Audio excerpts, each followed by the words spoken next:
Ուղիղ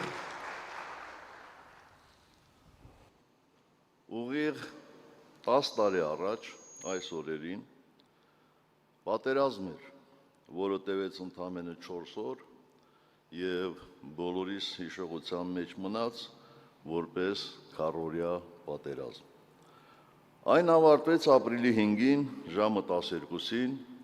երբ թշնամին նախօրեին պարտադրված էր հրադադար խնդրել։ Ապրիլի 4-ին Հայաստանի Հանրապետության նախագահի նստավայր հրավիրված ԵԱՀԿ անդամ երկրների դեսպանների ներկայությամբ ես արդեն հայտարարել էի,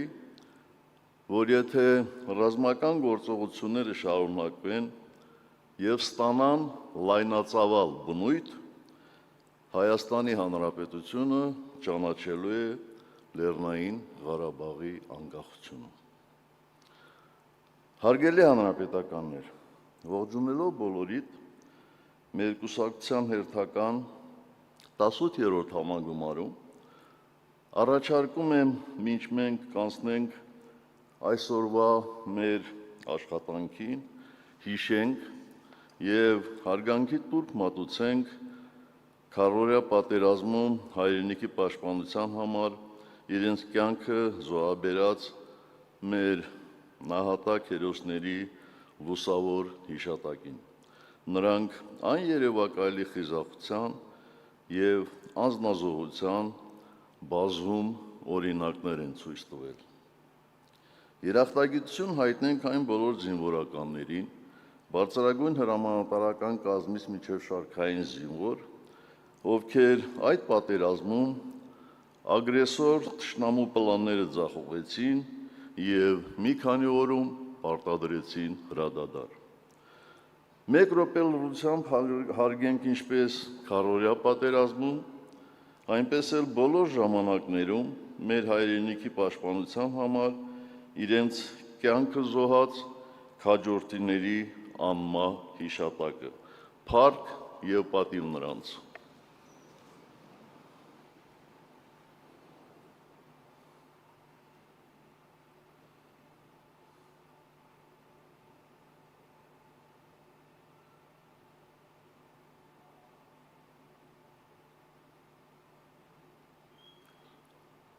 Շնորհակալ եմ։ 2016 թվականի ապրիլյան պատերազմի արդյունքները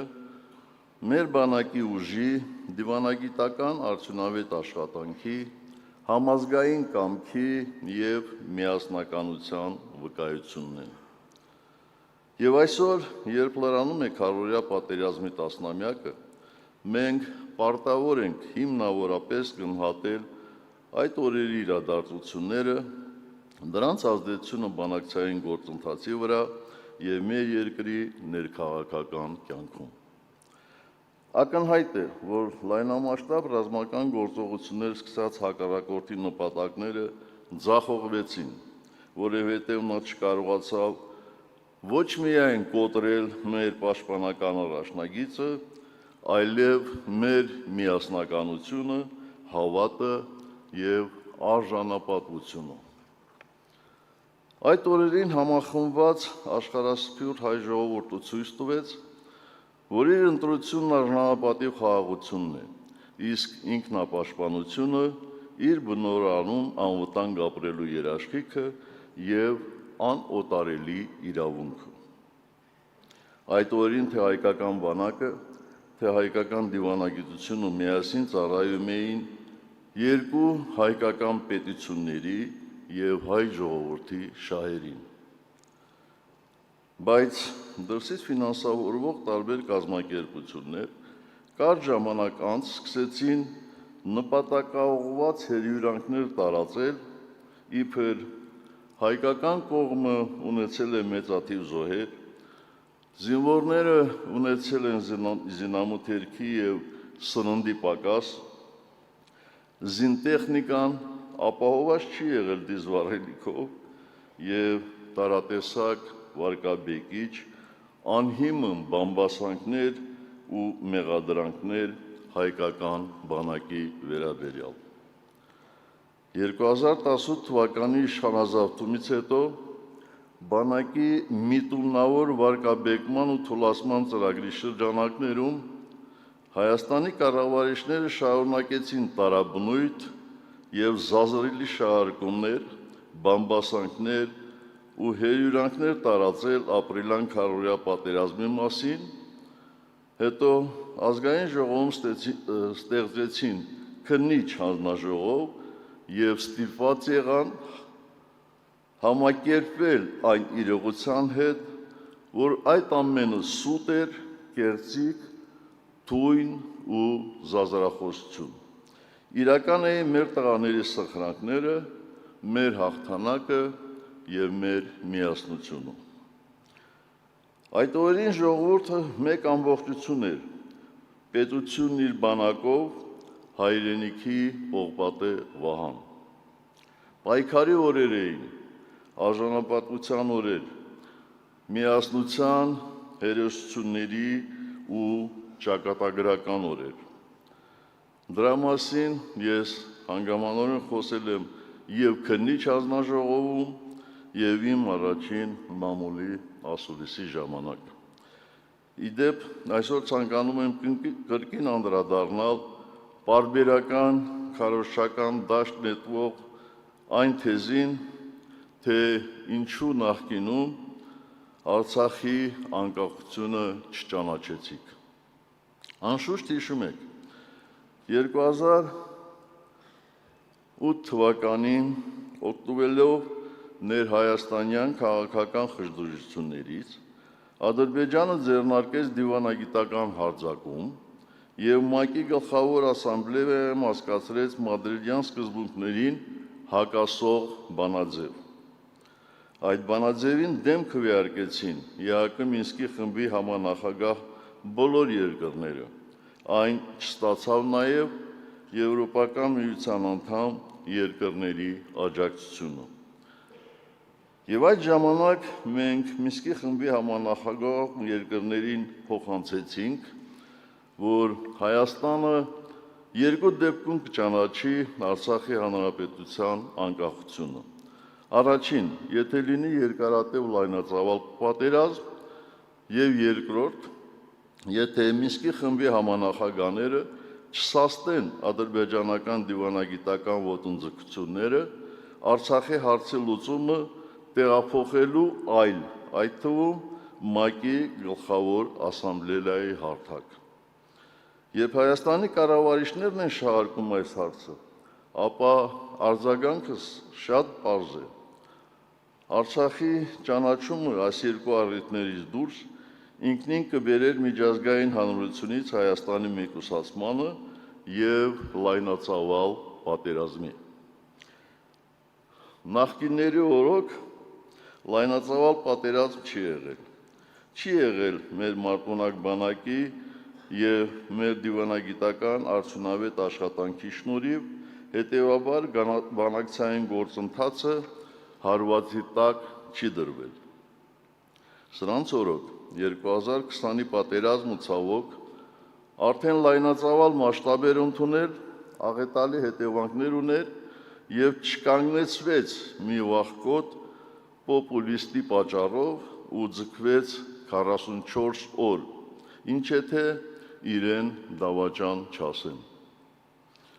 Հարց եմ տալիս, եթե այս բոլոր գործոնները կային, լայնածավալ և երկարատև պատերազմ, որն իր հակառակ միջնորդական ջանքերի կանգ չէր առնում, ապա ինչու չճանաչեցիք Արցախը, էլ ինչ կարող էր լինել այդքանից հետո։ Իսկ երբ նման պնդումներ հնչում են դրսից, թե անգամ դուք չճանաչեցիք, մեզնից ինչ եք ուզում։ Ես հասկանում եմ, թե ինչու, ինչ քաղաքական նպատակահարմարությունից կամ պահի շահերից ելնելով են դա անում, բայց փառք Աստծո, բանակցային գործընթացի մասնակիցները դեռ կան, և միթե նրանք չգիտեն, որ հենց ԵԱՀԿ Մինսկի խմբի համանախագահների հետ էինք պայմանավորվել չշտապել, չհրահրել պատերազմ և չձախողել Մինսկի խմբի աշխատանքները։ Մեկ բան ակնհայտ է, որ եթե 2016 թվականի հաղթանակից հետո մեր ժողովրդի մեջ վերստին ամրապնդվել էին ազգային բարձր արժանապատվության, միասնականության, հայոց բանակի նկատմամբ հավատի զգացումները, ինչպես նաև բանակցային սեղանի շուրջ հայկական կողմի դիրքերը, ապա ցավոք 2020 թվականի 44-օրյա պատերազմից հետո ապազգային կապիտուլյատ կառավարիչների գործունեության հետևանքում Հայաստանում ձևավորվեց ներքաղաքական ծանր ճգնաժամ, հուսահատություն, անվստահություն սեփական ուժերի նկատմամբ և հասարակության բևեռացում, իսկ բանակցային սեղանի շուրջ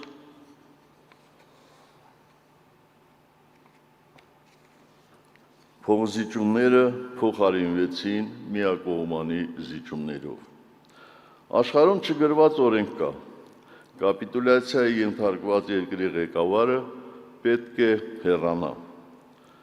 Հակառակ դեպքում երկիրը կրում է անդառնալի և անհամաչափ կորուստներ։ Ավաղ Հայաստանի կառավարիչը պետությունը պաշտպանելու փոխարեն նախընտրեց պահել իր աթոռը և մենք, ցավոք, կորցրեցինք մեր հայրենիքի մի մասը, իսկ մյուս մասին Հայաստանի Հանրապետությանը շարունակում է վտանգ սպառնալ։ Հարգելի կուսակից ընկերներ, այսօր մեր համագումարում արծարծվելիք կարևոր հարցերից մեկը Հանրապետական կուսակցության դիրքորոշումն է առաջիկա խորհրդարանական ընտրություններին չմասնակցելու վերաբերյալ։ Ինչպես գիտեք, 3 օր առաջ կուսակցության գործադիր մարմինը որոշում կայացրեց զերծ մնալ համապետական այս ընտրություններին մասնակցությունից։ Ես գիտեմ, որ այդ որոշումը մի մասի սրտովը չի։ Ես գիտեմ, որ մենք ճիշտ աշխատանքի դեպքում կհաղթահարեինք կուսակցության համար անհրաժեշտ 4%-ի շեմը։ Բայց ես գիտեմ նաև մեկ այլ ճշմարտություն, որը վերահաստատում եմ այս ամբիոնից։ Մեզ իշխանափոխություն է պետք։ Մեզ չի հետաքրքրում մի քանի մանդատ ունենալու հեռանկարը։ Մնացած տարիները իր լուրումն վկայում են այս որոշման ճշմարտացիությունը և վստահեցնում են ձեզ և մեր ժողովրդին, որ անգամ չմասնակցելով, ավելի ճիշտ ուղղակիորեն չմասնակցելով այս ընտրություններին, Հանրապետականը քաղաքական զարգացումների կիզակետում շարունակելու է մնալ պայքարի առաջամարտիկներից մեկը։ Ինչպես կասեր մեր լուսահոգի ընկեր Գալուստ Սահակյանը, չմասնակցելը չպայքարել չէ։ Բայց միշտ մեր կողմից ընդդիմադիր մյուս ուժերին առաջարկվող մի քանի նախաձեռնությունների մասին խոսելը, ուզում եմ հայտարարել, որ մենք չենք մասնակցում այս ընտրություններին, որպեսզի a. Էլ ավելի չպառակտենք ընդդիմադիր դաշտը, b. Հնարավորություն տանք սեփական խոստումների կյանքի կոչելու բոլոր այն ուժերին, որոնց թվում է, թե իբր իրենց նշած, իրենց կողմից մեզ իրենց կարծիքով պիտակավորող նախկինները խանգարում են իշխանափոխություն անել։ G. Քաղաքական դաշտում սեփական եսը, ներկուսակցական շահերը, սեփական քաղաքական հաշվարկները հանուն ընդհանուր հաջողության ստորադասելու օրինակ ծառայենք։ D. Եվ վերջապես այդ որոշումը մեծապես պայմանավորված է նաև այն հանգամանքով, որ մանրակրկիտ տարված սոցիոլոգիական հետազոտությունները ցույց են տալիս, որ հանրապետականները և մեր համակիրները գրեթե առանց բացառությունների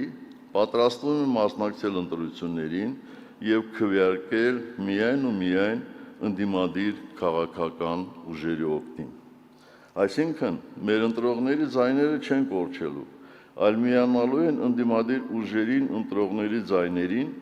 նպաստելով այս իշխանությունների վերարտադրման կասեցմանը։ Կյանքով և պայքարով կոփված մեր էգոն, հարգելի կուսակիցներ, երբեք չի վերածվել եւ չի վերածվելու էգոիզմի, դա անթույլատրելի է։ Այս որոշումը մեզ հեշտ չի տրվել, բայց կասկած չունեմ, որ դրա համար մենք երբեք չենք ամաչելու։ Ճիշտ հակառակը, դառնալու ենք Հայաստանի ժամանակակից քաղաքական պատմության մեջ կուսակցությանս հետ, բայց ազգիս համար գաղափարախոսությամբ գործելու լավագույն օրինակ։ Եվ ինչպես արդեն ասացի, չմասնակցելը պայքարից հրաժարվել չէ։ Նպատակ ունենալով նպաստել այս աղետաբեր ռեժիմին հաղթելու ընդդիմադիր ուժերի միասնական ջանքերին, Հանրապետական կուսակցությունը իրական ընդդիմությանը ներկայացնում է հետևյալ առաջարկությունները, որպես մոտակա ժամանակահատվածում համատեղ պայքարի գործնական քայլեր։ Առաջին, ինչպես գիտեք, մայիսի 4-ին եւ 5-ին Երևանում կայանալու է երկու խոշոր միջոցառում, նախ Եվրոպական քաղաքական համայնքի գագաթնաժողովը, իսկ հետո Եվրամիություն Հայաստան առաջին գագաթնաժողովը։ Վերջին տարիները ցույց են տվել, որ եվրոպական բարձրաստիճան ղեկավարները չեն ուզում տեսնել այն իրականությունը, որ գոյություն ունի Հայաստանում, գերադասելով իրենց սփոփել մեր երկրում ժողովրդավարության մասին քաղցրահունչ, բայց իրականությունից կիլոմետրերով հեռու հեքիաթներով։ Բռնազավթված Արցախ, էթնիկ զտման ենթարկված արցախայության խնդիրներ, Արցախում հոշոտվող հոգևոր մշակութային ժառանգություն, Բաքվի բանտերում տառապող գերեվարված պատանդարված հայեր, քաղաքական բանտարկյալներ Երևանում, անօրինական հարձակումներ եւ ճնշումներ հայ առաքելական եկեղեցու վրա, խոսքի ազատության աննախադեպ սահմանափակումներ, իշխանազավթ քաղաքական ուժի կողմից հրահանգավորվող ոստիկանական եւ դատական համակարգեր իրենց հակաօրինական գործողություններով, ահա այն ամենը, ինչ եվրոպացիները գերադասում են չնկատել։ Եվ մենք, որպես փորձառու եւ պատասխանատու կուսակցություն, առաջարկում ենք մյուս ընդդիմադիր ուժերին, որոնք ըստ ամենայնի զբաղված կլինեն բացառապես իրենց քարոզարշավներով, մեզ վերապահել այդ միջոցառումների օրերին համատեղ, կրկնում եմ, համատեղ ձեռնարկումներ մշակելու եւ իրականացնելու գործում։ Մի քանի տասնյակ բարձրաստիճան պատվիրակությունների, օրենքի եւ եվրոպական քաղաքական մշակույթի շրջանակներում պետք է ներկայացնել ամբողջ իրականությունը Հայաստանի ժողովրդավարության մասին։ Այն, ինչ այս ռեժիմը պլանավորել է որպես նախընտրական խնջույք, պետք է եւ կարող է դառնալ ընտրություններից առաջ մեր երկրի դառը իրականությունը ներկայացնելու առիթ ճշմարտության պահ։ Եվ հանրապետականը կարող է այս ամենը համակարգել մյուս ընդդիմադիր ուժերի հետ համագործակցությամբ, եթե իհարկե նրանց կհետաքրի նման առաջարկը եւ եթե նրանք ժամանակ կգտնեն միանալ եւ միասին զբաղվել նաեւ համազգային այս խնդիրներով։ Երկրորդ, շատ է խոսվում այն մասին, որ առաջիկա ընտրություններին ռեժիմին հաղթելու համար հարկավոր է մոտիվացնել մեր քաղաքացիներին, ապահովել մասնակցության բարձր ցուցանիշ։ Մենք հայտարարում ենք, որ հանրապետական կուսակցության գործունեությունը այս համագումարից սկսած մինչև հունիսի 7-ը ուղղված է լինելու համապետական այդ ընտրություններին մեր հայրենակիցների մասնակցության խթանմանը, գնա որ գնան կարգախոսի ներքո, տարաբնույթ ակցիաներով, քարոզչությամբ, տեղեկատվական արշավներով, բնակիչների հետ հանդիպումներով։ Մենք կօգտագործենք ամեն հնարավորություն համոզելու մեր քաղաքացիներին գնալ ընտրատեղամասեր, եւ ընտրել այնպիսի ուժերի, որոնք վերջ կտան Հայաստանի այսօրվա նվաստացմանը, վերջ կտան այս դավադիր,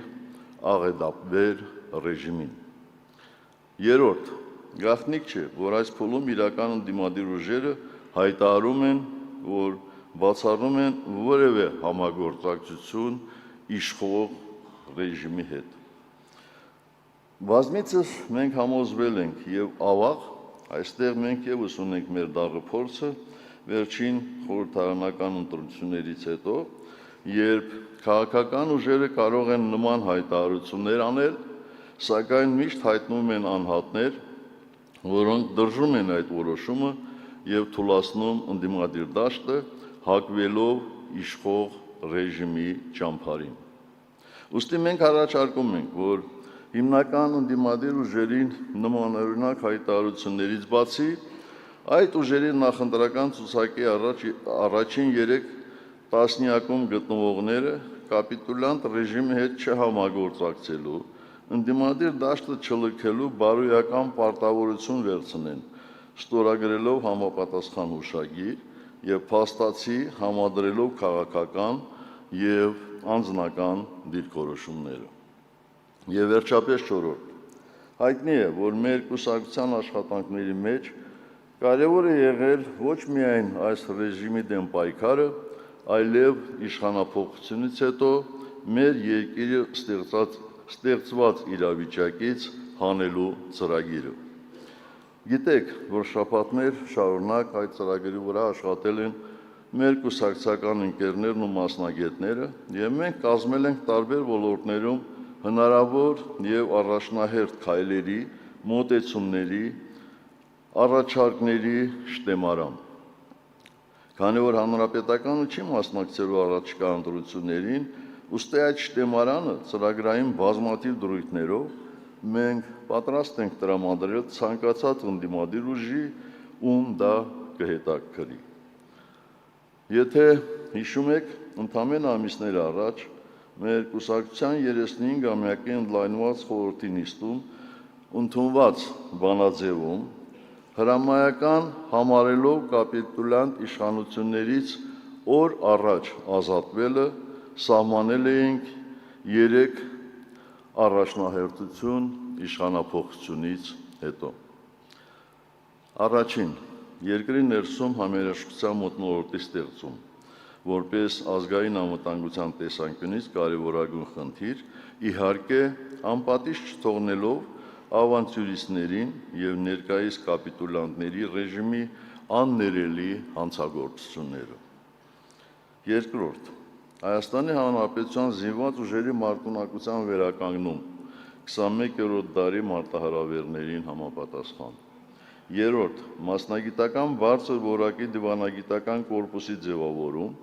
եւ Հայաստանի Հանրապետության դաշնակիցների ու գործընկերների հետ հարաբերությունների վերականգնում, տարբերակելով գործընկերներին դաշնակիցներից, վերաարժևորելով ու նոր իմաստ հաղորդելով Հայաստանի Հանրապետության արտաքին հարաբերությունների քաղաքական, տնտեսական եւ անվտանգային բաղադրիչներին։ Քանի դեռ չենք հասել այս առաջնահերթությունների իրագործմանը, դրանք մնում են մեր կուսակցության կարճաժամկետ եւ երկարաժամկետ գերակայությունները։ Մեր տեսլականը պարզապես խոստումների կամ երազանքների ցուցակ չէ, այն բարոյական պարտավորություն է եւ ոչ երբեք կեղծ քաղաքացիական պայմանագիր։ Մենք չենք համակերպվի մեր ինքնիշխան տարածքով որևէ միջանցքի գոյության հետ, որքան էլ նենգորեն մեզ մոլորեցնեն, թե դա միջանց չէ։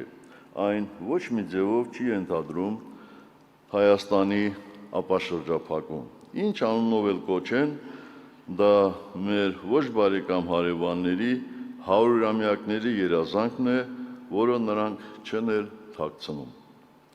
Տրիպի մասին մենք մեր անհանգստությունը հայտնել ենք եւ վերջնական եզրակացության կգանք դրա էությունը, բաղադրիչները, իրականացման միջոցներն ու մեխանիզմները լիովին բացահայտելուց հետո։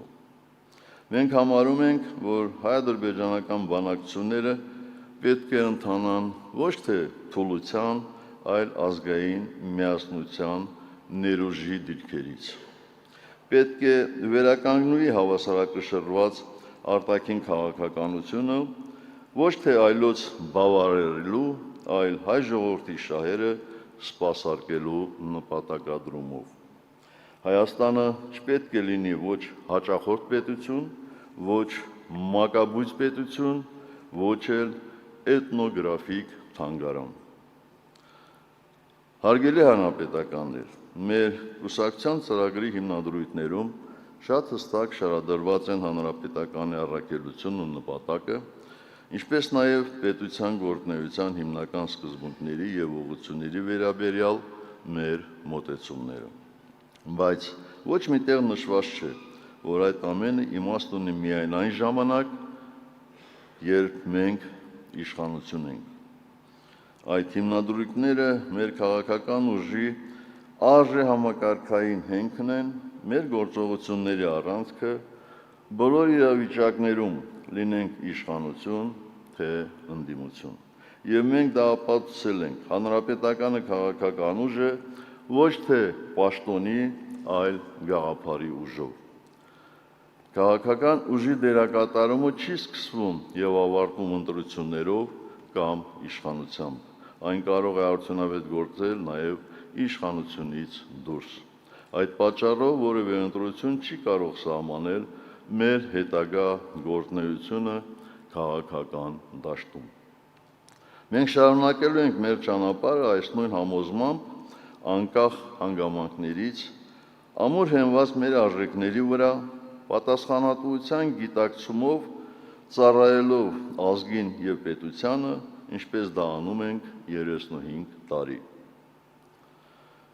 Հարգելի գործընկերներ, 2026 թվականի հունիսի 7-ի խորհրդարանական ընտրությունները պարզապես հերթական համապետական ընտրություններ չեն։ Դրանք ըստ էության հանրաքվե են հայկական պետականության գոյության վերաբերյալ։ Այդ ընտրությունները կայանալու են, ինչպիսին էլ լինի մեր վերաբերմունքը։ Բայց ասացեք խնդրեմ, կա ոչ իշխանամերձ քաղաքական մի ուժ, որը կասի, թե Հայաստանում կառավարումը ձախողված չէ և առկա չէ ազգային ճգնաժամ, դրան բնորոշ բոլոր դրսևորումներով։ Ազգային ժողովում մեր խմբակցությունն այս թեմայով ամիսներ առաջ անցկացրած լսումների ժամանակ հայտարարության նախագիծ հրապարակեց, որտեղ միանգամայն փաստարկված և հիմնավոր ներկայացված են երկրում ճգնաժամի առկայությունն ու կառավարման ձախողումը։ Մեր սահմանադրությունը նման դեպքերում ճգնաժամը հանգուցալուծելու գործիք է առաջարկում, և դա գործող վարչապետին անվստահություն հայտնելն է։ Ես ասել եմ և պնդում եմ, որ ընտրությունները ոչ մի դեպքում չի կարելի հակադրել իմպիչմենտին։ Եվ եթե բոլոր առողջ քաղաքական ուժերը մեզ հետ համակարծիք են, որ գործող կառավարիչների մեկ օր անգամ իշխանության ղեկի մնալը կործանարար է ու անհրաժեշտ է օր առաջ իշխանափոխություն իրականացնել, այդ դեպքում տարօրինակ է մեզ մեղադրելը ընտրությունների օրակարգի փոխարեն իմպիչմենտի նախաձեռնությամբ հանդես գալու համար։ Եվ այդ ինչ երաշխիք ունեն, որ այս կործանարար ընթացքը չկանխելու դեպքում մեր պետությունը չի կանգնի անդառնալի հետևանքների առաջ։ Նման պայմաններում յուրաքանչյուր օրը կարող է վճռորոշ լինել, իսկ անգործությունը ճակատագրական։ Սա ոչ թե ինքնանպատակ քայլ է, այլ միջոց կանխելու ավելի մեծ կորուստները և ստեղծելու նոր քաղաքական իրավիճակ, որտեղ հնարավոր կլինի իրական մրցակցային ընտրություններով ձևավորել վստահելի իշխանություն։ Հակառակ դեպքում մենք եթե շարունակենք հապաղել և առաջնորդվել միայն ընտրական գործընթացներով,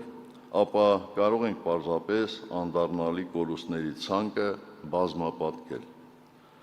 Հարգելի կուսակիցներ, պատմության մեջ կան ժամանակահատվածներ, երբ երկիրը կանգնում է ընտրության առաջ, ոչ թե կուսակցությունների, ոչ թե անհատների, այլ արժանապատվության և հարմար ողականության միջև, լինելիության և չգոյության միջև, ճշմարտության և կեղծիքի միջև։ Այսօր մենք ապրում ենք հենց այդպիսի ժամանակներում, և պատմությունը ցույց է տալիս, որ ժողովուրդները հաղթահարում են ճգնաժամն այն պահին, երբ որոշում են այլևս չապրել այդ պսևդոիրականության մեջ, երբ ինչ-որ պահի ասում են բավական է, այլևս չենք հանդուրժի անպատասխանատվությունը, հանդուրժողականությունը, հարմար ողականությունը, կեղծիքը, անտարբերությունը, բավական է պառակտումը։ Ակնհայտ է, որ այսօր երկրի կառավարումը հիմնված է ստի և անպատասխանատվության վրա։ Հայաստանի կառավարիչների ամենաուժեղ կողմը ամոթ չունենալն է։ Նրանք կարող են ուղիղ նայել մարդկանց աչքերին և ստել, նաև զրպարտել։ Հենց այդպես 44-օրյա պատերազմում հաղթելու ենք ասելով տարան պարտության։ Արցախը Հայաստան է և վերջ ասելով հանձնեցին Արցախը։ Արցախը հանձնեցինք, որ պաշտպանենք Հայաստանն ասելով, անպաշտպան թողեցին Հայաստանի սահմանները և թույլ տվեցին, որ թշնամին անարգել թափանցի այդ սահմաններից ներս օկուպացնի տարածքներ։ Ժողովրդավարության բաստիոն ենք տարածաշրջանում ասելով երկրում հաստատեցին բռնապետություն։ Բանակցություններում կարմիր գծեր ունենք հայտարարելով չունեցան ոչ մի այդպիսի գիծ։ Բանակը բարեփոխում ենք ասելով թուլացրին և քանդեցին բանակը։ Ժողովրդի ծառան ենք ասելով, ժողովրդի հաշվին շռայլորեն ապրելով և զվարճանքի տեսարաններով ծաղրեցին և մինչև հիմա ծաղրում են նույն այդ ժողովրդին։ Արցախի անվտանգության երաշխավորն ենք ասելով, ի վերջո միայնակ թողեցին հերոսաբար մինչև վերջին վայրկյանը պայքարող Արցախին, իսկ հետո լկտիաբար հայտարարեցին, թե արցախցիները փախչել են իրենց երկրից, իրենց բնօրանից։ Անբարոյականությունը զավեշտը հասել են այնտեղ, որ Արցախի հերոսական ժողովրդին փախած կամ թռած է անվանում մի մարդ, ում ամբողջ կյանքն ու քաղաքական կենսագրությունը հիմնված է փախուստի և թռչելու վրա։ 44-օրյա պատերազմի ժամանակ փախչել է իր վարած պատերազմում պարտության պատասխանատվությունից, իսկ պատերազմից հետո սեփական ժողովրդից փախչել և վախեցած թաքնվել է բունկերում։ Մի բան է մնում,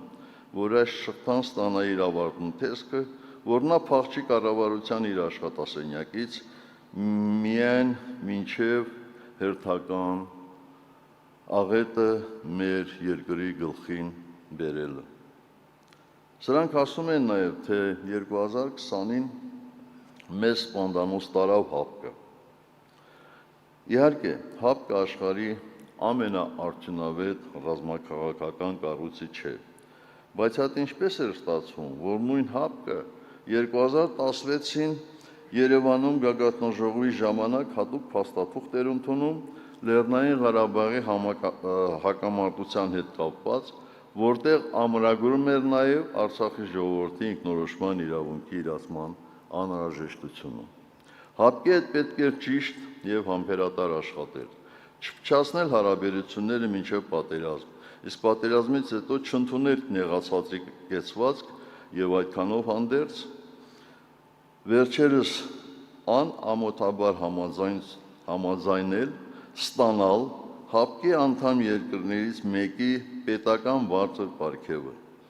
Սրանք մսխել են Հայաստանի բոլոր դիվանագիտական հաջողությունները։ Անցյալ տարեվերջին անգամ ընտրողաբար հրապարակված արցախյան բանակցությունների փաստաթղթերի փաթեթը վկա։ Այս ամբիոնից ուզում եմ վերստին ընդգծել. մենք մշտապես բանակցել ենք Արցախի ժողովրդի ինքնորոշման իրավունքի իրացումը միջազգայինորեն երաշխավորելու համար։ Մենք մշտապես բանակցել ենք Արցախի ինքնիշխան պետականության ամրապնդման համար։ Երբեք չենք վարանել աշխարհի հզորներին դիվանագիտորեն, բայց հստակ բանաձևել մեր ակնկալիքները եւ բանակցել դրանք կյանքի կոչելու համար։ Հրապարակված փաթեթը վկա։ Արցախյան բանակցային ժառանգությունը, այո, նույնպես մսկվել է անբարո հակապետական քայլերով եւ գիտակցաբար։ Մսկվել է եւ այդ ճանապարհին մոտեցվել է պատերազմը, որի ժամանակ ոչ մի գործընկեր մեր երկրի կողքին չկանգնեց, որովհետև բոլորը կուշտ էին իրեն գժի տեղ դրած եւ սեփական ժողովրդին գեոպոլիտիկ խաղերի զոհասեղանին դրած ղեկավարից։ Ոչ, դեպի սպանդանոց մեզ ոչ թե հապկն է տարել, դեպի սպանդանոց մեզ տարել եք դուք։ Իսկ հիմա սրանց լկտիությունը հասել է այն աստիճանի, որ բաց տեքստով սեփական ժողովրդին սպառնում են պատերազմով։ Պատկերացնում եք, պատերազմ վերածները պատերազմ բերողներ են փնտրում։ Արցախը հանձնածները Արցախ հանձնողներ են փնտրում։ Չնայած ինչու եմ զարմանում։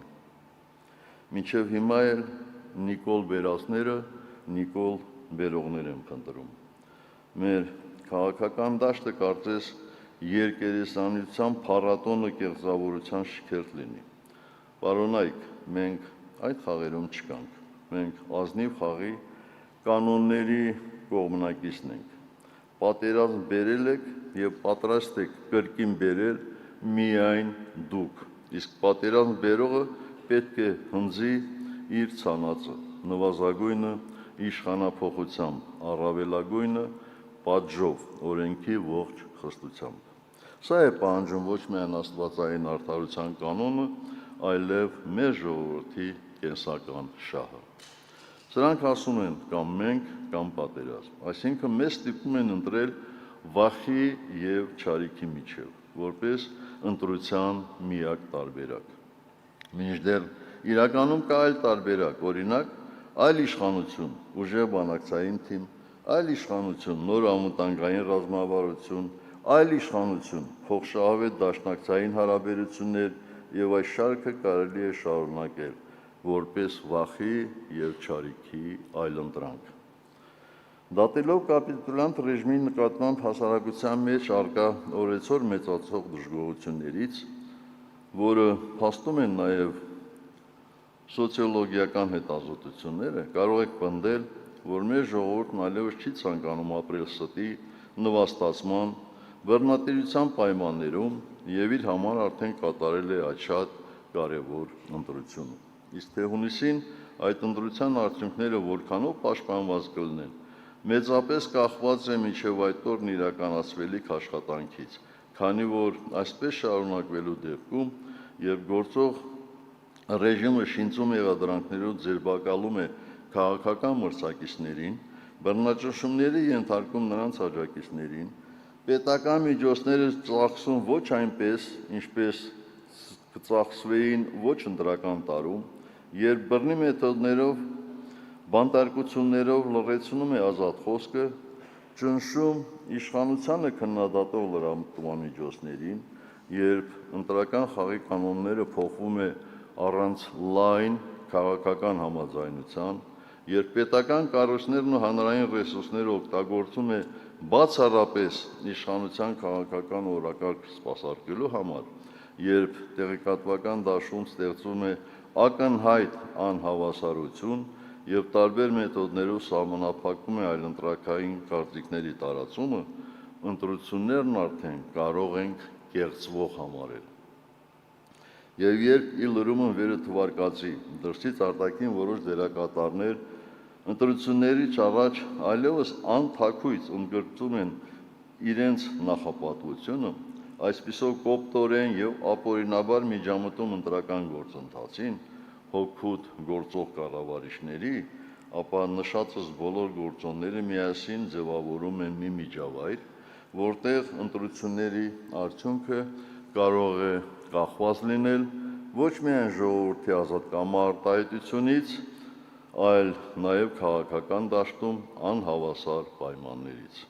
Այս ամենից հետո հարց եմ տալիս, բա կեղծումն ինչպես է լինում,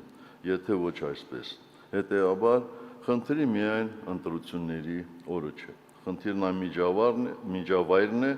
որը ձևավորում է միջև ընտրությունները։ Ուրեմն այստեղ լրջորեն մտածելու եւ մտահոգվելու բան կա։ Այստեղ ցանկանում եմ կարևոր մի հայտարարություն անել, եթե impeachment այնուամենայնիվ տեղի չունենա, ապա անկախ այն հանգամանքից, թե որ քաղաքական ուժերը կմասնակցեն ընտրություններին, եթե գործող ռեժիմը անհավասար պայմաններում վարչական ռեսուրսի չարաշահմամբ եւ անընդունելի այլ մեթոդներով դարձյալ կզավթի իշխանությունը, Հանրապետականը պատրաստ է իր տեղը զբաղեցնել հետընտրական պայքարի առաջին շարքերում։ Հարգելի գործընկերներ, մենք այստեղ ենք ոչ նրա համար, որ ծափահարենք եւ գողոբանենք իրար, դա չափազանց ալուրջ եւ անպատասխանատու կլներ։ Մենք չպետք է վարանենք եւ պարտավոր ենք խոսել մեր սխալների ու ձախողումների մասին։ Եվ սա առաջին նման դեպքը չի։ Մեր կուսակցության օրինակով կարող ենք ասել, որ սխալների վերլուծությունը ոչ թե թուլացնում, այլ զորացնում է, որովհետև քաղաքական ուժը, որը չի կարողանում ընդունել իր անցյալը, չի կարող կառուցել ապագա։ Դա մեզ անկաշկանդ առաջ նայելու, սխալներից դասեր քաղելու, իրատեսորեն գործելու հնարավորություն կտա։ Այո, պետք է խոստովանենք, որ ընդդիմադիր ուժերը, որոնց թվում նաև մենք հանրապետականներս, ձախողեցինք լայն ազգային շարժում ստեղծելու գործընթացը, ընդհանուր նպատակի շուրջ ընդդիմադիր ուժերի միավորումը, որը կարող էր կանգնեցնել այս խելագարությունը։ Մենք մնացինք մասնատված, կասկածամիտ միմյանց հանդեպ, կրելով հին հակասությունների բեռը, մինչդեռ նավը շարունակում է խորտակվել։ Ազգային ուժերս այս տարիների ընթացքում հայրենավաճառ գործող կառավարիչների դեմ կանգնած առանձին հատվածներ էինք, բայց ամբողջական այլընտրանք չդարձանք։ Եվ մինչ ներքին այդ ջլատող պայքարում մենք իրար միս ենք ուտում, կեղտոտ վաճառականները փորձում են գեղեցիկ փաթեթավորել ու սեփական աթոռի արժեքով վաճառել այն ամենը, ինչը մեր ժողովրդի լավագույն զավակների հետ միասին տասնամյակներով կառուցել ենք արյամբ ու քրտինքով։ Սրանց կառավարման ողջ ժամանակահատվածում իրավիճակը վերլուծելով մենք կանխատեսում էինք հաճախ պարզորոշ տեսնում, բարձրաձայնում, զգուշացնում այն աղետների խաղաղություն ամեն գնով օրակարգի ռիսկերի մասին, որ բերեցին ու բերում են մեր պետության ու ժողովրդի գլխին, բայց ավաղ կանխատեսումը կանխարգելում չկարողացանք դարձնել։ Մեր աշխատանքի ընթացքում ունեցել ենք ձախողումներ, որոնք խոստովանենք, որքան մերը նույնքան էլ բոլոր ազգային ուժերինն են։ Հաճախ ինքս ինձ հարցնում եմ, եւ ինչ արժեն այդքան ջանքերը, երբ 5 տարի առաջ մեր առջև դրված հիմնական խնդիրը այդպես էլ լուծված չէ, եւ իշխանազավթները շարունակում են անարգել եւ անամոթաբար քանդել պետության հիմքերը, երբ մեր հասարակությունը մնում է պառակտված, ընդդիմությունը անմիաբան, մեզ միավորող միակ հենասյունը հայ առաքելական Սուրբ եկեղեցին հարվածի տակ։ Այս հարցը շատերին կարող է տանել հուսահատության, բայց ոչ ինձ եւ ոչ էլ ձեզ, որ որպես հանրապետական անկախության բանակի շարքերից միջև հայկական կանոնավոր բանակի շարքեր, միջև բռնաճնշումների ենթարկվող ընդդիմության շարքեր, պատվով եք անցել ձեզ բաժին հասած փորձություններն ու անցնում եք մինչև հիմա։ Մենք պետք է հասկանանք, որտեղ ենք թերացել, որտեղ ենք սխալ հաշվարկել, մեր գործողություններից առաջ ինչ հանգամանքներ հաշվի չենք առել, այդ թվում կապիտուլյանտների վարքագիծը դիտարկելիս, ընդդիմադիր մեր գործընկերների վարքագիծը դիտարկելիս, որքանով ենք արդյունավետ աշխատել մեր հասարակության հետ, կարճ ասած, որոնք են մեր թույլ եւ ուժեղ կողմերը։ Ցանկացած քաղաքական ուժի համար սրանք մշտապես արդիական հարցեր են։ Պատկերացրել ենք արդյոք, որ պոպուլիստ իշխանազավթները կարող են օրոցերոկով ոտնահարել սահմանադրությունը, անտեսել գրված ու չգրված բոլոր բարոյական նորմերը, սեփական աթոռը պահելու դիմաց անամոթաբար վաճառել մեր ազգային արժեքները եւ չկրեն ոչ մի պատասխանատվություն։ Կապիտուլյանտը ժամանակին մեղադրում էր, թե գործող սահմանադրությունը Սերժ Սարգսյանի հագով կարված կոստյում է։ Իսկ հիմա արի ու տես, որ պատրաստում է մեր սահմանադրությունից Ալիևի հագով կոստյում կարել, քանի որ այդպես են ուզում Ալիևը եւ նրա ավագ եղբայրը։ Մենք քննադատում ենք արտաքին դերակատարների մեր երկրի հանդեպ իրենց պահվածքի համար, բայց պետք է նաեւ ինքներս մեզ հարցնենք, ինչու է միջազգային հանրությունը այդպես վարվում։ Պատասխանը դաժան է, որովհետև Հայաստանը կորցրել է իր արժանապատվությունը, որովհետև սրանք մեզ դարձրել են մի երկիր, որին կարելի է հրել դեպի դուռը,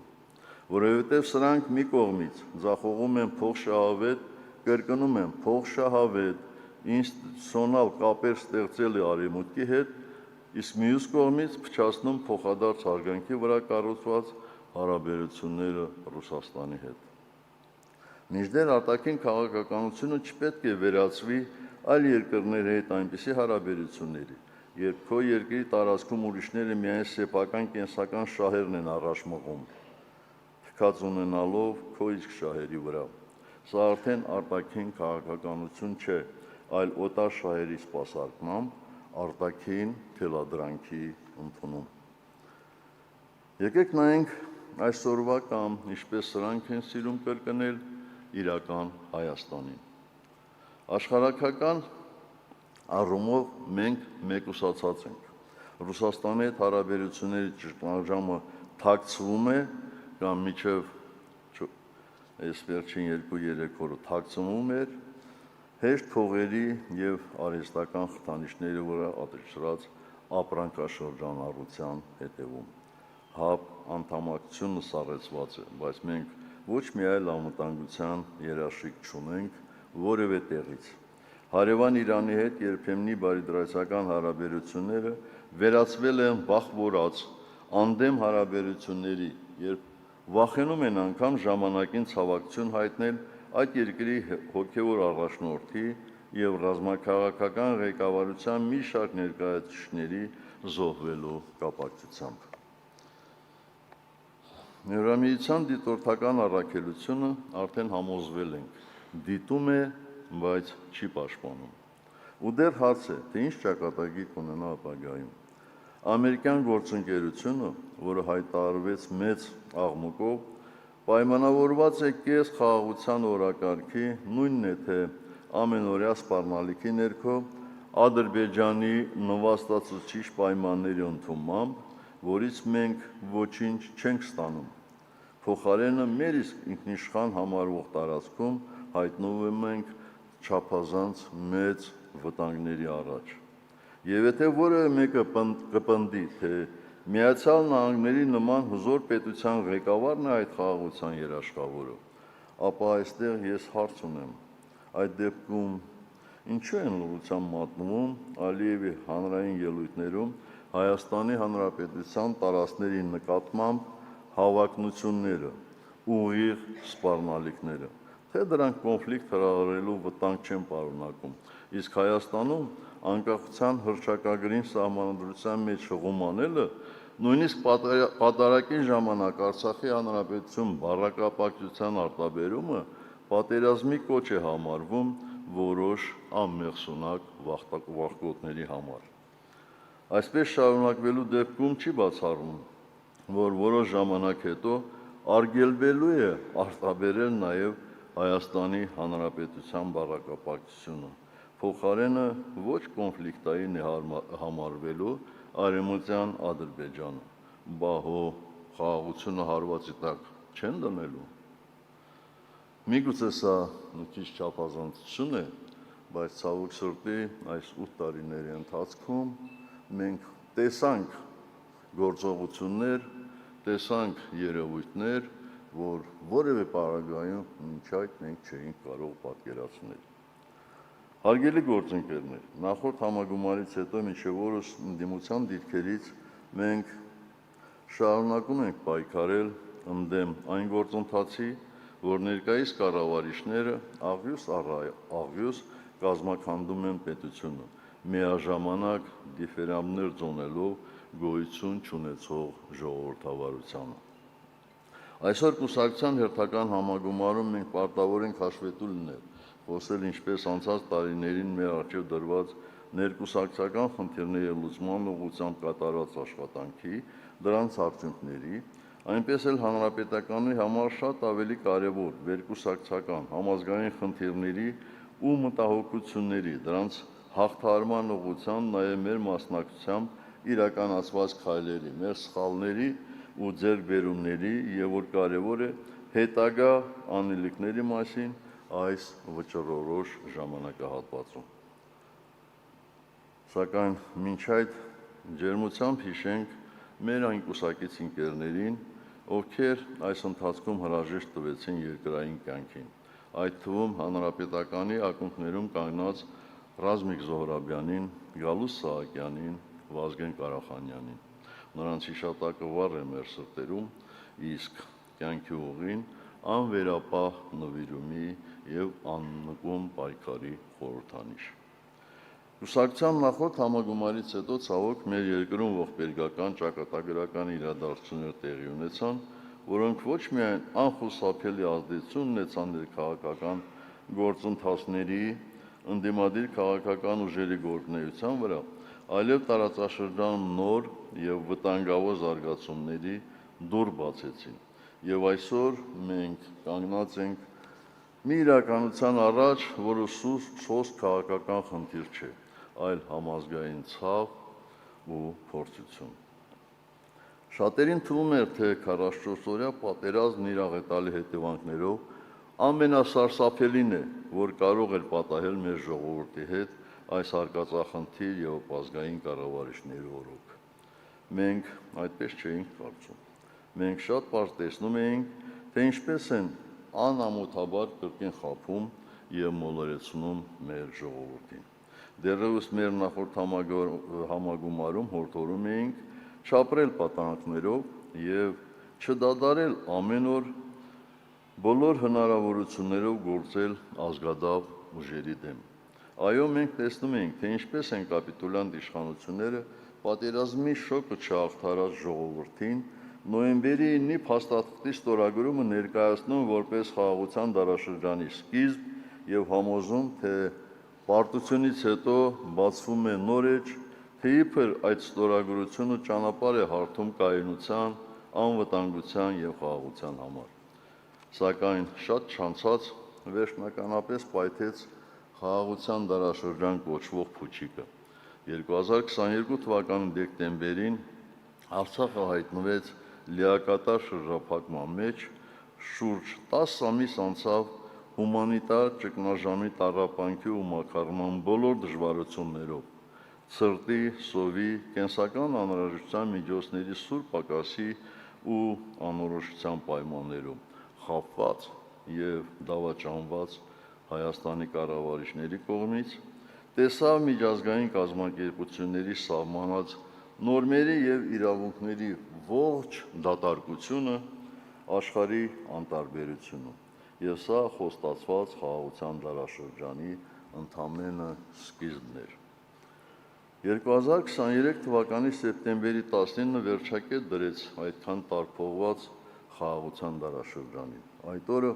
խաղաղության մասին բոլոր գեղեցիկ փաթաթավորված խոսքերը հոդս ցնդեցին առաջին պայթունների հետ։ Արցախը կրկին արթնացավ հրթիռների եւ հրետանու ձայների տակ։ Ադրբեջանը ներխուժեց Արցախի հանրապետություն։ Ուժասպառ, միայնակ ու անպաշտպան մնացած հանրապետությունը առնաքանվում էր ոչ միայն ագրեսոր թշնամու արկերի բեկորներից խոցված, այլև թիկունքից իր անվտանգության երբեմնի երաշխավոր Հայաստանի իշխանազատ կառավարիչների հասցրած հարվածից, անտարբերությունից։ Մաքարող Արցախի համար ամենացավոտը այո, թշնամու կրակը չէր, ամենացավոտը թիկունքից դավաճանությունն էր և հետո հանդգնությունը, անամոթաբար հայտարարելու, թե արցախցիները չեն կռվել։ Սա այն դեպքում, երբ արցախցիները կատաղի դիմադրություն են ցուցաբերել և թշնամուն հասցրել մեծ վնաս։ 2018 թվականից սկսած ողբերգական իրադարձությունների այս շղթայի վերջը Արցախում իրականացված էթնիկ զտումներ և շուրջ 145,000 արցախցիների բռնագաղթը իրենց հազարամյա բնօրանից։ Իհարկե, այս թվի մեջ մտնում է նաև քառօրյա պատերազմից հետո Արցախի տարբեր բնակավայրերից արտագաղթած մարդկանց թիվը, ովքեր բնաջնջման սպառնալիքի տակ թողեցին հայ ժողովրդի լավագույն զավակների արյան գնով պաշտպանված իրենց տները, քաղաքներն ու գյուղերը, եկեղեցիներն ու գերեզմանները, որոնք այսօր անարգվում ու ավերվում են։ Եվ սրանք դեռ հանդգնությունն են էթնիկ զտման հետևանքով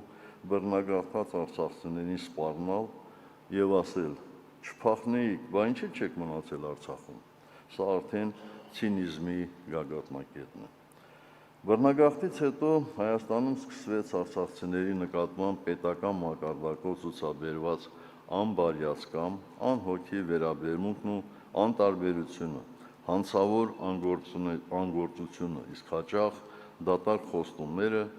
անհետ կորածների որոնման, մինչև այժմ Բաքվի բանտերում ամարտկային զրկանքներ կրող գերեվարված, պատանդարված մեր հայրենակիցների ազատության և հայրենիք վերադարձնելու ուղղությամբ։ Ուզում եմ այս ամբիոնից դիմել մեր ժողովրդի ազատ և անվտանգ ապրելու իրավունքի համար պայքարած, մինչև հիմա իրենց սկզբունքներին և հավատամքին հավատարիմ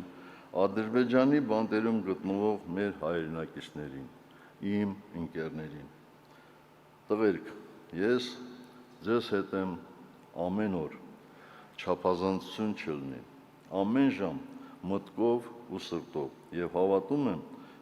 որ մի օր մենք հանդիպելու ենք։ Ձեր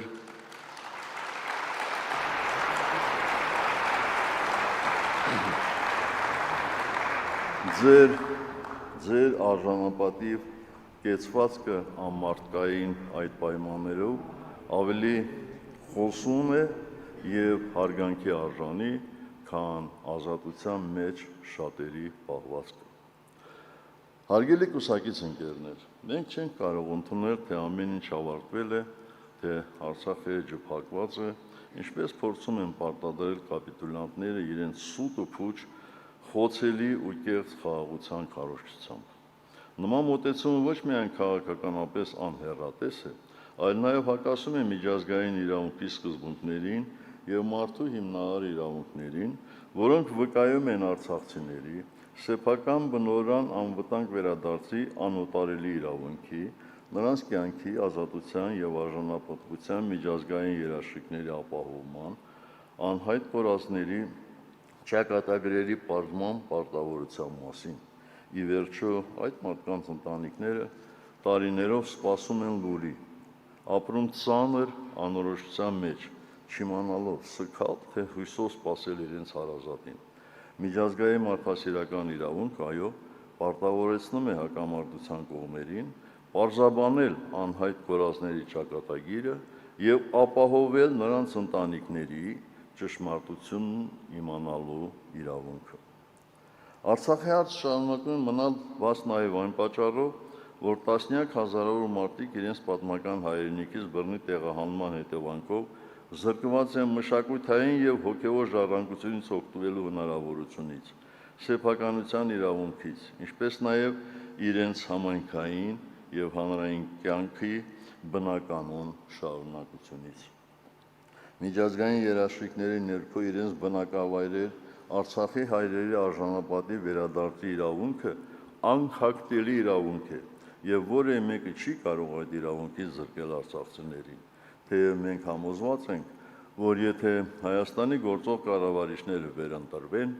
ապա այդ անկախտելի իրավունքն էլ են աչքաթողանելու։ Իրական եւ կայուն խաղաղությունը չի կարող կառուցվել առկա խնդիրները պարտադրանքով մոռացության մատնելու քաղաքականությամբ։ Հարգելի հանրապետականներ, վերջին տարիներին մեր կուսակցությունը շարունակել է պայքարել այս տարբեր աղետաբեր կառավարիչների ապազգային քաղաքականության դեմ իր բոլոր հնարավորություններով աջակցություն ցուցաբերել Արցախից տեղահանված մեր քաղաքացիներին, հետամուտ եղել նրանց իրավունքների պաշտպանությանը միջազգային եւ ներքաղաքական հարթակներում։ Մենք բազմիցս բարձրաձայնել ենք անվտանգային մարտահրավերների մասին, փորձելով համախմբել հասարակությունը եւ առաջարկել լուծումներ, որոնք բխում են Հայաստանի եւ հայ ժողովրդի երկարաժամկետ շահերից։ Անցած տարիներին կուսակցությունը շարունակել է աշխատել նաեւ իր կառույցների ամրապնդման, երիտասարդների ներգրավման եւ գաղափարախոսության տարածման ուղղությամբ, համոզված լինելով, որ միայն կազմակերպված եւ պատասխանատու քաղաքական ուժը կարող է արդյունավետ դիմակայել մեր երկրի առջև ծառացած փորձություններին։ Այս տարի լրանում է Հայաստանում առաջին կուսակցական քաղաքական դպրոցի հիմնադրման 10 տարին։ Այն կրում է իմ ընկերոջ երջանկահիշատակ Անդրանիկ Մարգարյանի անունը։ Դեռևս 2016 թվականին, կարևորելով երիտասարդների քաղաքական ու քաղաքացիական գիտակցության մակարդակի բարձրացումը, նոր սերնդի մրցունակ առաջնորդների պատրաստումը, ազգային պահպանողական գաղափարների հանրայնացման կարևորությունը, մենք հիմնադրեցինք այս դպրոցը։ Այսօր այն ունի շուրջ 850 շրջանավարտ, մտածող երիտասարդների համայնք, ինչպես շատ դիպուկ բնորոշել է դպրոցի շրջանավարտներից մեկը։ Էականն այստեղ թիվը չէ, այլ բազմապատկիչ էֆեկտը, երբ գաղափարները, գիտելիքը, արժեքները փոխանցվում են նաև կողքիններին։ Հենց այս գիտակցումով է, որ մենք առանձնահատուկ ուշադրություն ենք արժանացնում մեր կուսակցական կառույցներից հատկապես երիտասարդական եւ ուսանողական կազմակերպություններին, որոնք ի պատիվ իրենց բավական ակտիվ եւ նախաձեռնողական են։ Նրանց գործունեությունը նաեւ վերջին տարիներին էր բոլորիս աչքի առջև։ Մեր երիտասարդներն իրենց ավագ ընկերների հետ եղել են դիմադիր պայքարի առաջին շարքերում, ենթարկվել բռնությունների, ազատազրկվել, բայց չեն ընկրկել եւ չեն լռել։ Մեր երիտասարդական կազմակերպությունները նաեւ ակտիվ համագործակցություն են ունեցել արտերկրների գործընկեր կազմակերպությունների հետ, մասնակցել համատեղ բազմաթիվ միջոցառումների։ Ես ինքս երբեք չեմ զլանում եւ տարբեր առիթներով հաճախակի հանդիպում եմ մեր երիտասարդներին, զրուցում նրանց հետ, լսում նրանց տեսակետը արկա խնդիրների վերաբերյալ, պատասխանում ինձ ուղղված հարցերին։ Ինքս էլ հարցեր եմ ունենում։ Ինձ հետաքրքիր է երիտասարդ ընդդիմադիր կուսակցական լինելու նրանց շարժառիթը։ Ինչն է նրանց բերել ընդդիմադիր հանրապետական հենց այս ծանր ժամանակաշրջանում, երբ այստեղ չեն տրվում աշխատանքի, կարիերայի, բարեկեցիկ ու հանգիստ կյանքի խոստումներ, փոխարենը կան բոլոր այն դժվարությունները, որ բաժին են ընկնում ընդդիմադիր քաղաքական ուժին։ Լսածս պատասխանները խոսում են մեր երիտասարդների արժեքային համակարգի, պատասխանատվության գիտակցման մասին, որը անշուշտ ձևավորվել է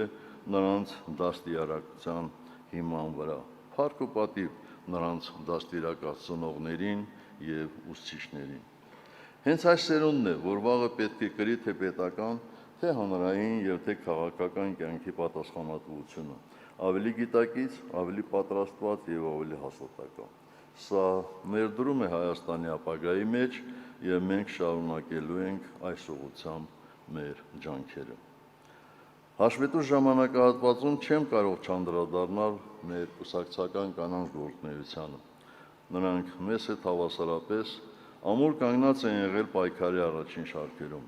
իրենց հետևողականությամբ եւ նվիրվածությամբ ապացուցելով, որ պատրաստ են կուսակցական ընկերների հետ միասին պատվով կատարել իրենց վերապահված առաքելությունը։ Անցած տարիներին հանրապետական կանայք ակտիվ գործունեություն են ծավալել նաև կուսակցության բոլոր մակարդակներում, սկզբնական կառույցներից մինչև գործադիր մարմին։ Կանանց դերը մեր կուսակցությունում մշտապես կարևորվել ու բարձր է գնահատվել, եւ այդ դերը շարունակելու առանցքային մնալ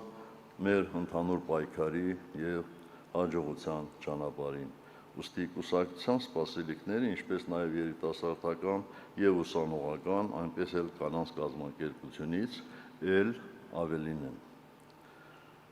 Մի քանի օրից հանրապետությունում նշվելու է Մայրության ու Գեղեցկության օրը։ Օգտվելով առիթից ցանկանում եմ այս ամբիոնից շնորհավորել մեր հերոսացի մայրերին, քույրերին, բոլոր կանանց, ներառյալ հանրապետական կանանց, հղու լավագույն բարեմաղթանքներ։ Անդրադառնամ նաև այս գումարման ազգային ժողովում մեր կուսակցության ներկայացուցիչների աշխատանքին։ Պատիվ ունեմ խմբակցության շրջանակներում։ Նշեմ, որ ի սկզբանե խորհրդարանում մանդատ ունենալը մեր նպատակը չէր եւ այսօր էլ չէ։ 2021 թվականի ընտրությունների մասնակցելու վերաբերյալ մեր հրապարակային տեսակետները կա, բայց որոշ հանգամանքներից ելնելով, որոնց մասին ժամանակին հայտարարել ենք, մասնակցեցինք եւ ի հեճուկս հոռետեսների անցանք խորհրդարան, ինչը չհաջողվեց ընտրապայքարի դուրս եկած շատ ու շատ ուժերի։ Մենք ազգային ժողով գործողեցինք մեր պատգամավորներին հստակ նպատակով ընդդիմադիր գործընկերների հետ համագործությամբ անել առավելագույնը սահմանադրական ճանապարհով պարլամենտական բոլոր գործիքների կիրառմամբ օր առաջ ազատվելու իշխանազավթ ապազգային կառավարիչներից։ Ինչպես եւ յուրաքանչյուր հանրապետական, մեր պատգամավորները եղել են փողոցային խաղաղ անհանազանդությունների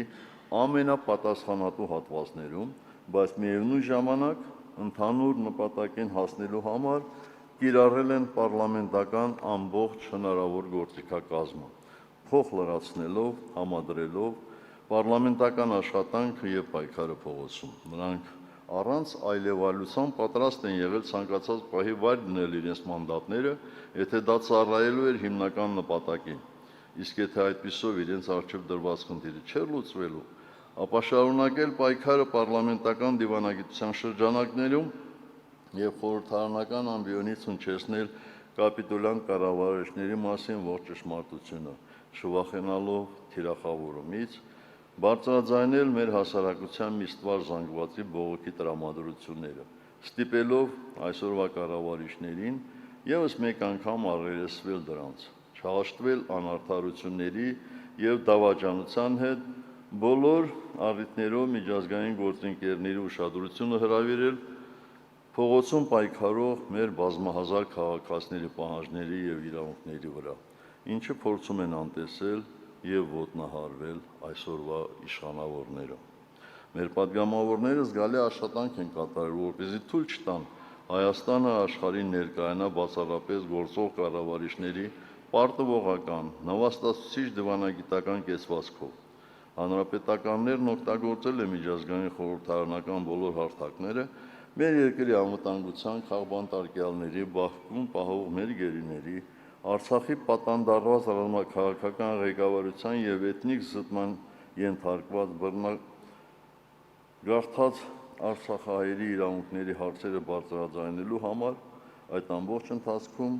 անդադար բախվելով օրվա կառավարիչների ստեղծած խոչընդոտներին։ Քաղբանտարկյալները, մեր պայքարի ընկերները, եղել եւ մնում են հանրապետականի ու նրա պատգամավորների ամենօրյա ուշադրության կենտրոնում, ոչ միայն խնդրի հանրայնացման, այլև նաեւ հոգացության առումով։ Օրերս պատիվ ունեմ խմբակցության կազմակերպած պետություն ազգային եկեղեցի հարաբերությունների ներկա վիճակի առնչությամբ թեմայով լսումները եւ անցած տարիների ընթացքում մեր նախաձեռնած մյուս հանրային լսումները երկրի կարևորագույն քաղաքական ամբիոնից իրենց կարծիքները հնչեցնելու հնարավորություն են տվել նաեւ արտախորհրդարանական ուժերին։ Հարգելի կուսակից ընկերներ, ես այս կյանքում շատ բան եմ տեսել։ Տեսել եմ պատերազմ եւ խաղաղություն, հաղթանակ եւ պարտություն։ Տեսել եմ հերոսություն եւ դավաճանություն, համեստություն եւ ամբարտավանություն։ տեսել եմ նվիրվածություն և ուրացում,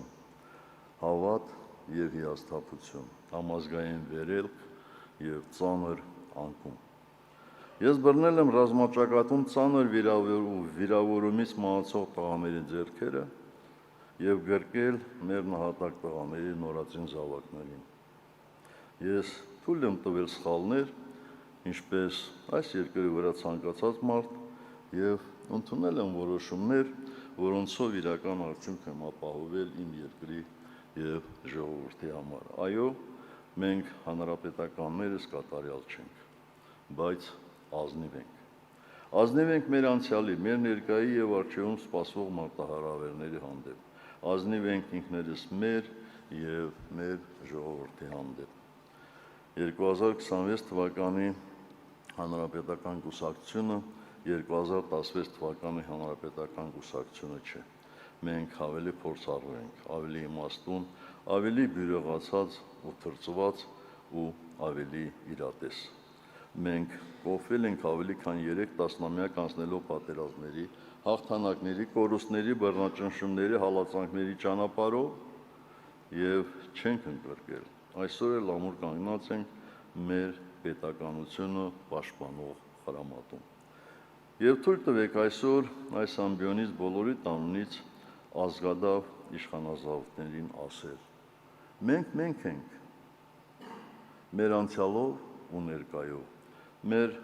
սխալներով ու ձեռքբերումներով, դավանած արժեքներով ու հավատքով։ Մենք աստվածասեր ենք, դուք ինչասեր եք։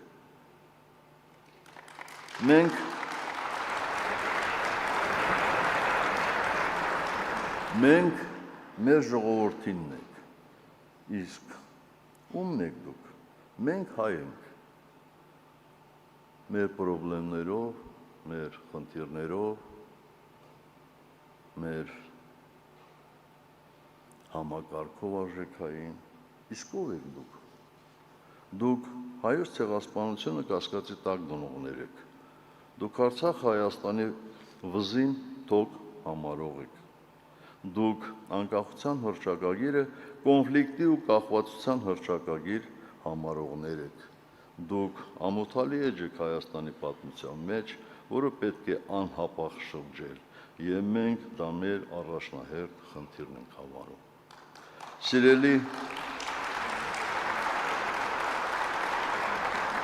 Սիրելի հանրապետականներ, մեր համագումարն անցնում է շատ խորհրդանշական օր, երբ հայոց բոլոր եկեղեցիներում, մայր հայրենիքում թե Սփյուռքում պատրաստվում են հանդիսավորությամբ նշել հայ առաքելական Սուրբ եկեղեցու տաղավար տոներից մեկը՝ Սուրբ Զատիկը։ Զատիկը միայն տոն չէ, այն հաղթանակի խորհուրդն է, կյանքի հաղթանակը մահվան նկատմամբ, չարի հաղթանակը բարու նկատմամբ, ճշմարտության հաղթանակը ստի նկատմամբ, լույսի հաղթանակը խավարի նկատմամբ։ Այն հիշեցում է, որ ինչպես յուրաքանչյուր մարդ, այնպես էլ ցանկացած ժողովուրդ իր պատմության ընթացքում կանգնում է ընտրության առջև՝ մնալ խավարի և հուսահատության մեջ, թե զատվել չարից, վեր կանգնել և վերածնվել հավատով, արժանապատվությամբ ու միասնականությամբ։ Թող այս խորհուրդը լինի նաև մեր քաղաքական և ազգային ուղենիշը զատվելու այն ամենից, ինչը թուլացնում է մեր պետությունը պարտավորական մտածողությունից, կեղծիքից, անպատասխանատվությունից և ապազգային ընթացքից, զատվելու և միավորվելու այն արժեքների շուրջ, որոնք դարերով պահել են մեր ժողովրդին՝ հավատք, հայրենիք, պետականություն և ազգային արժանապատվություն։ Թող Զատկի